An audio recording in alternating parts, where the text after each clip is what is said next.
Joining me now, Mahoney Asset Management President Ken Mahoney and Cope Corellis, Director of Investment Shana Sissel. It's great to see you both here. And Ken, I'll start with you. This market, volatility seems to be the name of the game still. But it seems that the direction has changed from focusing on what's happening with Ukraine now to the focus is what's happening at the Fed and with inflation. Your thoughts?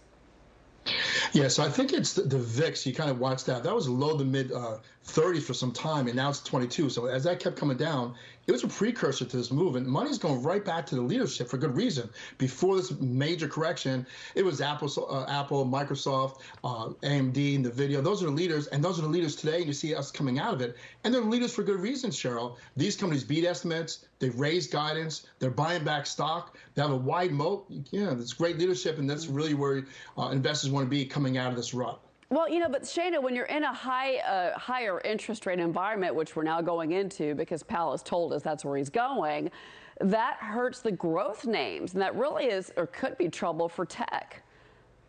It could be, and a good chunk of the tech sector is not attractive. Anything that has no revenue or no earnings is going to be hurt in this environment because of the cost of capital and just generally how time value of money. However, good companies with strong, stable, and growing earnings who have moats around their businesses, like NVIDIA, like Apple, are companies that are going to do well, and getting in on them at an attractive valuation is actually advantageous, not necessarily a negative. Yeah, and I know that you like names like Apple and NVIDIA, but you also like financials. I do. Financials tend to do well in rising rate environments because they get more money for what they lend, so their margins improve.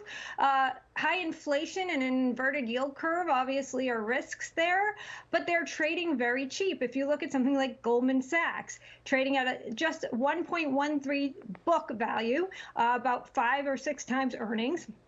JP Morgan is the same. Even if we see a sell-off in the stock market, volatility is positive for their trading business, and they're diversified. So there's good opportunities there, and they have attractive dividends. Yeah. So those are names I like right now. Well, and you know what? A couple of weeks, bank earnings are going to be kicking in. So we'll find out exactly what the outlook is for all of those. And Ken, also, too, along this line, we've been watching financials. Those have been interesting, but also energy has been very interesting. Whether you play a spread on an ETF or an index, or you pick up some of these names, energy is kind of the story right now, but is that the investment? Well, I think it's more the 6th or 7th inning. Look, every country wants to be more energy independent. We once were, but that's another story, as you know, Cheryl. Also companies and countries alike want to be really food independent. I mean, look, Russia, exits about 30% of the grain population around the world. I mean, that's all out there. And yet, we're not really thinking about that symbol, MOO, an ETF that I like, is a lot of agricultural companies, the verticals. So in there, you'll find companies, fertilizer companies, you'll find tractor companies like John Deere.